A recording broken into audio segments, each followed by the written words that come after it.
জন্য যখন middle east জ্বলছে তখন ভারতীয় বায়ুসেনার দিক থেকে নোটাম জারি করা হচ্ছে যে এইবার নাকি ভারতীয় বায়ুসেনা প্র্যাকটিস করতে চলেছে।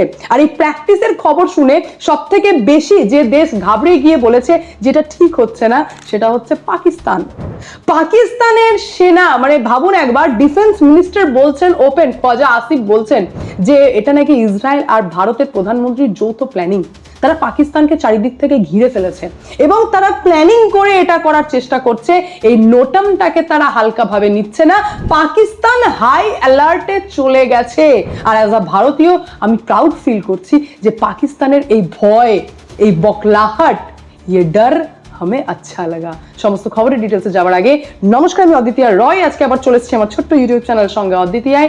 আপনাদের সকলকে প্রণাম ও ভালোবাসা জানিয়ে আজকের লাইভ আমি এখান থেকে শুরু করি। শুরুতেই আপনাদেরকে বলবো যে ভারতের বায়ুসেনার দিক থেকে 5 মার্চ টু 12 মার্চ নোটাম জারি করা হয়েছে। নোটাম মানেই হচ্ছে নোটিস টু এয়ারম্যান, অর্থাৎ বায়ুসেনা পরিষ্কারভাবে বলে দিয়েছে যে এখন আমরা মিসাইল এবং বিভিন্ন যে সমস্ত যন্ত্রপাতি রয়েছে, পাতি ভাষায় যাকে বলা হয়, আমরা এখন প্র্যাকটিস করব। সুতরাং আমাদেরকে কেউ যেন ডিস্টার্ব না করে, আমার যে এয়ার বেস রয়েছে সেই এরিয়া দিয়ে এখন যেন কেউ যাতায়াত না করে, কারণ আমরা এখন 7 দিন অর্থাৎ 1 সপ্তাহ প্র্যাকটিস করব। আর এই প্র্যাকটিসের কথা শুনেই পাকিস্তানের ডিফেন্স মিনিস্টার আসিফ খ্বাজা বলছে এটা আর কিছু না, এটা প্ল্যানিং, কারণ ভারত নাকি আরেকটি যুদ্ধ করতে চলেছে। সে ক্যালকুলেশন করে নিয়েছে, ম্যাপ নিজের চোখের সামনে তুলে ধরছে, বলছে যে ভারতের, মানে আমাদের পাকিস্তানের ইস্টার্ন বর্ডারে অলরেডি ভারত নিজেই উপস্থিত রয়েছে। থাকলো কথা বালুচিস্তানের, তো বালুচ আর্মির দ্বারা এমনি পাকিস্তান নাকানি চুমানি খাচ্ছে, যেখানে বালুচিস্তানে অর্থাৎ আফগানিস্তানেও কোথাও না কোথাও কিন্তু ভারত সরকারের ইনফ্লুয়েন্স রয়েছে, প্রভাব রয়েছে, এটা বিশ্বাস করে পাকিস্তানিরা। এবং তার পাশাপাশি ইরানে এখন যেটা চলছে, অর্থাৎ ইসরায়েল কিন্তু ইরানের সাথে খেলছে, ইরানের সাথে এমন ভাবে খেলছে যে ইরান বুঝেই উঠতে পারছে না যে আগে মিসাইলকে নিয়ে বাঁচবো নাকি সাইবার অ্যাটাক থেকে নিজেদেরকে বাঁচাবো। অর্থাৎ ইরানেও ইসরায়েল এবং আমেরিকার যৌথ প্ল্যানিং এ ভারত সরকারেরই প্রভাব রয়েছে, কারণ পাকিস্তান এটা বিশ্বাস করে, যেটা কোইন্সিডেন্স হতে পারে না, যে ইসরায়েল ভিজিটে যখন ভারতের প্রধানমন্ত্রী যায় তার ঠিক 48 ঘন্টার মধ্যে আয়াতুল্লাহ খামিনির মৃত্যুর খবর আসে।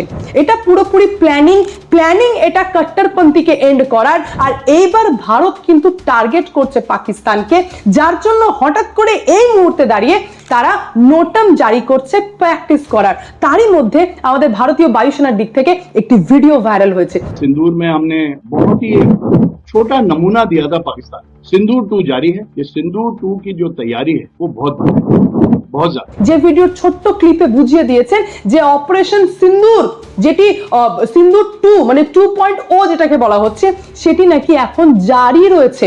আর এই কথা শুনে আরো বেশি পাকিস্তান ঘাবড়ে গেছে। পাকিস্তানের প্রেসিডেন্ট জারদারি তিনি ক্লেম করছেন যে ভারত আরেকটি যুদ্ধের প্রস্তুতি নিচ্ছে, কিন্তু আমরা কথা বলতে চাই, যুদ্ধ চাই না, আমরা কথা বলতে চাই। আর পুরো পরিস্থিতির মধ্যে ভারতের দিক থেকে রেসপন্স হচ্ছে যে will respond harsher than last time. আমরা আগের বারের থেকেও আরো ভয়ঙ্কর, আরো হার্সার অ্যাটাক করব, মানে ভয়ঙ্কর কিছু হতে পারে, মানে এইরকম থ্রেট। পাকিস্তান এমনি ঘাবড়ে গেছে, তার মধ্যে নোটাম জারি করা, এই সমস্ত কিছু মিলিয়ে এক লাইনে বলতে পারেন যে পাকিস্তান ভয় পেয়েছে। পাকিস্তান ভয় পেয়েছে ভারতকে, পাকিস্তান ভারত সরকারকেও বিশ্বাস করতে পারছে না, যার জন্য গোটা দেশ জুড়ে চিৎকার করে বলছে যে দেখো দেখো ভাই, ভারত আমাকে ঘিরে ফেলছে, এইবার কিন্তু ভারত মনে হয় আমাকে মারতে পারে, এইবার আমাকে মুছে ফেলারই কিছু প্ল্যানিং ভারত করছে।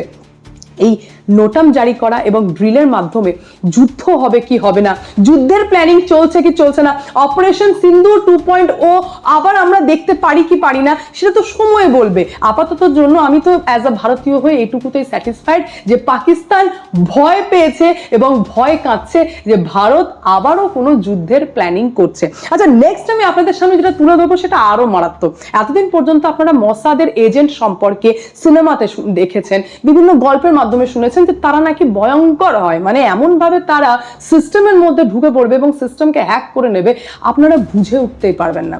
ইসরায়েল আর ইরানের মধ্যে যে যুদ্ধ চলছে, এটা আর যুদ্ধের মধ্যে নেই। আপনারা বলতে পারেন যে ইসরায়েল কিন্তু ইরানকে নিয়ে খেলছে। কেমন খেলছে? ছোট্ট এক্সাম্পল আমি আপনাদেরকে দিই। যখন আয়াতুল্লাহ খামেনির মৃত্যু হয়, তখন ইরানের একটি সরকারি চ্যানেল, যার নাম হচ্ছে ইসলামিক রিপাবলিক অফ ইরান, এটা একটি ব্রডকাস্টিং নিউজ চ্যানেল, তো সেখানে আয়াতুল্লাহ খামেনির মৃত্যু দেখানোর বদলে সেই চ্যানেলটিকে হ্যাক করে নেওয়া হয় মোসাদ এজেন্টের মাধ্যমে, আর বেঞ্জামিন নেতানিয়াহুর বক্তব্য চলতে লাগে। ভাবুন, ইরানের সুপ্রিম লিডারের মৃত্যু হয়েছে, সেখানে সেই খবরের বদলে বেঞ্জামিন নেতানিয়াহুর বক্তব্য চলছে যে তিনি বলছেন এবার ইরানবাসী পুরোপুরি আজাদ হয়ে গেছেন, আপনারা রাস্তায় নামতে পারেন। তাহলে সিস্টেমকে হ্যাক করা এবং তার ভেতরে ইনফিল্ট্রেশন করা মোসাদের এজেন্টের জন্য কতটা সহজ এবং কতটা ইজি ব্যাপার, সেটা আপনারা এই এক্সাম্পলের মাধ্যমে বুঝতে পারবেন। সেই জন্যই এখন ইরান এই ক্যালকুলেশনের মধ্যে রয়েছে যে ভাই, আয়াতুল্লাহ খামেনি যে এতটা স্পেশাল ফোর্সের মধ্যে রাখা হয়, তার ভেতরে কি করে মোসাদ ঢুকলো, কারণ মোসাদের এজেন্ট কিভাবে মেরেছে তার 3-4টে থিওরি এখন সামনে আসছে। তার মধ্যে প্রথমই হচ্ছে টুথ ফেয়ারি থিওরি। ভাবতে পারছেন আপনারা যে মোসাদের এজেন্ট ডেন্টিস্ট হয়ে ইরানে ঢুকেছিল?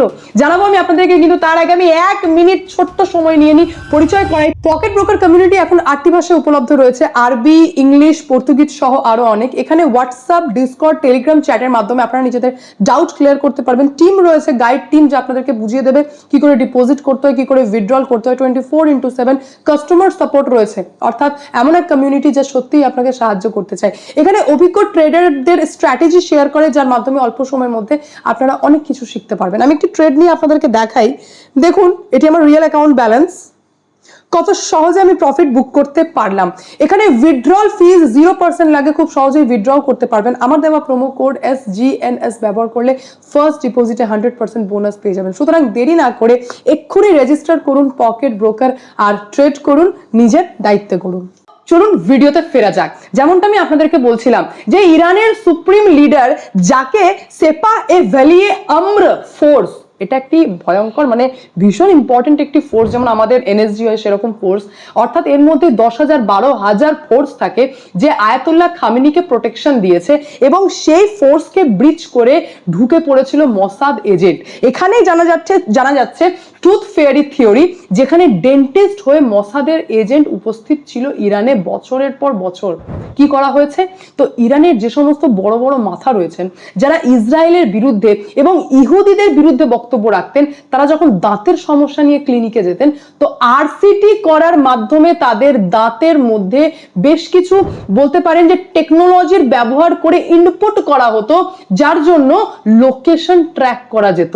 ইনফ্যাক্ট এর কথা তো এরকম ভাবে সামনে আসছে যে শুধুমাত্র ডেন্টিস্ট নয়, ডাক্তার সেজেও যখন এরকম কোনো ব্যক্তি কোনো সার্জারি করাতে আসতেন, মেবি পেটের কোনো সার্জারি করাতে আসতেন, তো সেখানেও একটা চিপ ইনক্লুড করা হতো, যে চিপের মাধ্যমে লোকেশন ট্র্যাক করা যেত। এইরকম টাইপের থিওরিও সামনে আসছে।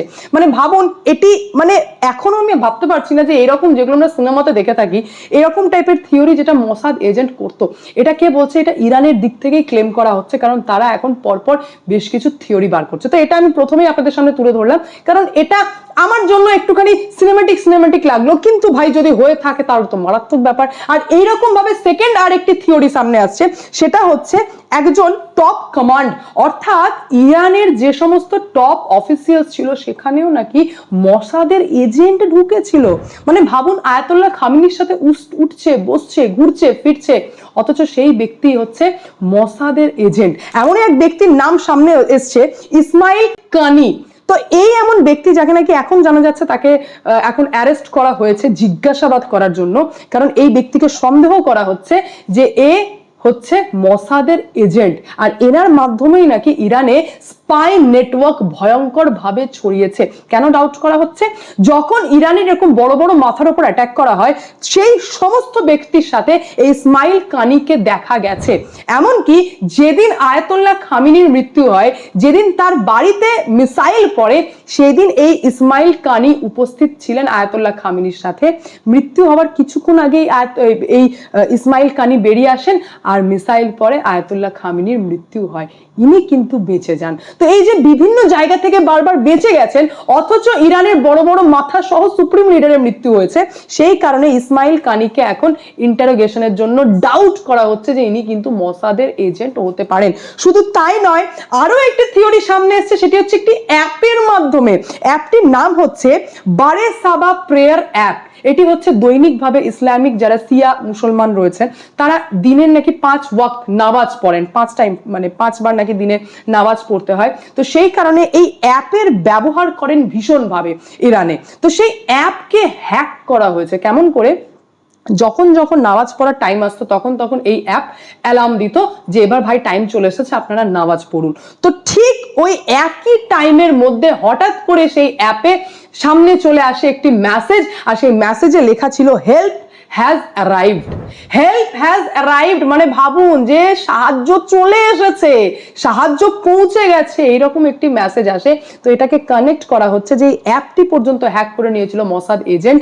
কারণ যখন ইরানে প্রোটেস্ট চলে আয়াতুল্লাহ খামিনির বিরুদ্ধে, যখন মহিলারা হিজাব কানুনের বিরুদ্ধে এবং কট্টরপন্থীর বিরুদ্ধে যখন রাস্তায় নামে, তখন এই মহিলারা চিৎকার করে আমেরিকার কাছে বলেছিলেন যে প্লিজ আমাদের সাহায্য করুন, সাহায্য করুন। তখন ট্রাম্প ভাষণের মাধ্যমে বলেছিলেন help on the way, help on the way, এই কথাটি বলেছিলেন ট্রাম্প যে হেল্প অন দ্য ওয়ে। তারপর যখন এই অ্যাপে এই মেসেজটি একই টাইমে পুরো মানে সামনে চলে আসে যে হেল্প হ্যাজ অ্যারাইভড, তখন কানেক্ট করা হচ্ছে যে তাহলে ওই অ্যাপটিকেও মোসাদের এজেন্ট হ্যাক করে নেয়, এবং সেটাই ছিল আয়াতুল্লাহ খামিনির মৃত্যু। কারণ সেই টাইমে লোকেশন, ওই হ্যাকিং এর মাধ্যমে লোকেশন ট্র্যাক করা গেছিল যে সেই মোবাইলটি কোন জায়গায় রয়েছে, কোন ব্যক্তির কাছে রয়েছে। একটি মেসেজ গেছে, মেসেজটি ওপেন হয়েছে আর লোকেশন ইজিলি ট্র্যাক করা গেছে। শুধু তাই নয়, আরেকটি থিওরি যে কথা আমি গতকালকে আপনাদের সামনে তুলে ধরলাম, এটাকে ভীষণ স্ট্রং থিওরি হিসেবে দেখানো হচ্ছে, সেটা হচ্ছে ট্রাফিক ক্যামেরা হ্যাক। এটা ট্রাফিক ক্যামেরা বলতে আমাদের রাস্তার ধারে যে ক্যামেরা লাগানো থাকে সেটা নয়। জানা যাচ্ছে যখন মহিলারা আন্দোলন করেন তখন আয়াতুল্লাহ খামিনি বলেছিলেন যে এটা আমেরিকার দ্বারাই করানো হচ্ছে এবং এটা ইন্টেনশনালি এটাকে প্রভোক করাওয়ালা একটা আন্দোলন চলছে, যার জন্য যে যে মহিলায় প্রোটেস্ট করেছিল তাদের ফেসকে রিকগনাইজ করার জন্য, বোঝার জন্য বিভিন্ন জায়গায় এরকম ক্যামেরা লাগানো হচ্ছিল। যখন এই বিষয়টি ইউএস এবং ডেফিনেটলি ইসরায়েলের দিক থেকে জানা যায়, তখন এই সমস্ত ক্যামেরার সিস্টেমেই মোসাদের এজেন্ট ঢুকে গেছিলেন এবং সমস্ত এরকম টাইপের ক্যামেরা যা ফেসকে রিকগনাইজ করে, এবং চেষ্টা ছিল আয়াতুল্লাহ খামিনির যে মহিলাদের ফেসকে রিকগনাইজ করার, সেটাকে ইসরায়েলি মোসাদের এজেন্ট কাজে লাগিয়ে সেই সমস্ত বড় বড় লিডারের ফেসকে রিকগনাইজ করতে লাগলো, তাদের ফেসকে ট্র্যাক করতে লাগলো যে তারা কোথায় যাচ্ছে, কোথায় উঠছে, তাদের বাড়ি কোথায়, তাদের গাড়ি কোথায় পার্কিং হচ্ছে। অর্থাৎ ক্যামেরাকে মোসাদের এজেন্ট নিজের মতো করে কাজে লাগাতে লাগলো এবং একটা প্যাটার্ন তৈরি করলো, যে রুটিন যাকে বলা হয় ডেইলি রুটিনের একটি প্যাটার্ন তৈরি করলো যে কে কোথায় যাচ্ছে, কি করছে এবং কিভাবে করছে। এবং এই ট্র্যাকিং এর মাধ্যমে সঠিক জায়গায় সঠিকভাবে প্রত্যেকটি টার্গেটকে নিখুঁতভাবে শেষ করতে পেরেছে এই মোসাদের এজেন্ট। কথাই আছে না যে ইরান বলেছে যে এবার ইসরায়েলকে শেষ করার জন্য আমি এই ব্যক্তিকে নামাতে চলেছি, আর পরবর্তীকালে জানা গেছে যে এই ব্যক্তি হচ্ছে সেই মোসাদের এজেন্ট। তো জিনিসটা এই রকম ভাবে ঘুরেছে। তো এই থিওরির মাধ্যমে আপনারা খুব ইজিলি বুঝতে পারলেন, এবং এই ট্রাফিক ক্যামেরা হ্যাকিংটাকে ভীষণ স্ট্রংলি দেখা যাচ্ছে যে এটার মাধ্যমেই কিন্তু এত নিখুঁতভাবে টার্গেট করে শেষ করা হয়েছে এই আয়াতুল্লাহ খামিনি সহ একাধিক ব্যক্তিকে। তো এর মাধ্যমে আপনারা বুঝতে পারছেন যে ইসরায়েল আর ইরানের মধ্যে যে যুদ্ধটি চলছে সেটি শুধুমাত্র যুদ্ধ নয়, এটা ইসরায়েল কিন্তু খেলছে, মিসাইল নিয়ে খেলছে, সাইবার হ্যাকিং নিয়ে খেলছে, ট্র্যাকিং এর মাধ্যমে খেলছে। আর ইরান বুঝেই উঠতে পারছে না যে আমরা নিজেদেরকে বাঁচাবো কিভাবে, ডিফেন্স কিভাবে করব। আর এটা আমি স্ট্রংলি বিলিভ করে থাকি যে যেখানে আয়াতুল্লাহ খামিনি এতদিন পর্যন্ত বলে চললো যে আমি আমেরিকার বিরুদ্ধেই যুদ্ধ করতে চলেছি, আমেরিকাকে শেষ করাটাই আমার ইন্টেনশন, এবং যুদ্ধের প্রথম দিনই যে ব্যক্তি মারা যান তারপর সেই ইরানের ফরেন মিনিস্টার সামনে এসে বলছেন যে এখন আমরা খেলা শুরুই করিনি, আমরা 20 বছর ধরে অনুশীলন করলাম, এইবার আমরা মারবো। তো যে যুদ্ধের প্রথম দিনই সুপ্রিম লিডারই মারা যান, তো এরপর আমরা মারবো, এইরকম টাইপের বক্তব্যর তো কোনো মানে ঠাঁই হয় না, কোনো জায়গায় হয় না। বাকি ভবিষ্যৎ কি হতে চলেছে সেটা অতি অবশ্যই আমরা দেখবো। এখন এখানে এন্ড করি, আপনাদের বক্তব্য কি কমেন্টের মাধ্যমে জানাবেন। দেখা হচ্ছে নেক্সট ভিডিওতে। ভালো থাকবেন, সুস্থ থাকবেন, সঙ্গে অদ্বিতীয় চ্যানেলকে অতি অবশ্যই সাবস্ক্রাইব করবেন, কারণ একটাই, যা হবে স্পষ্ট হবে।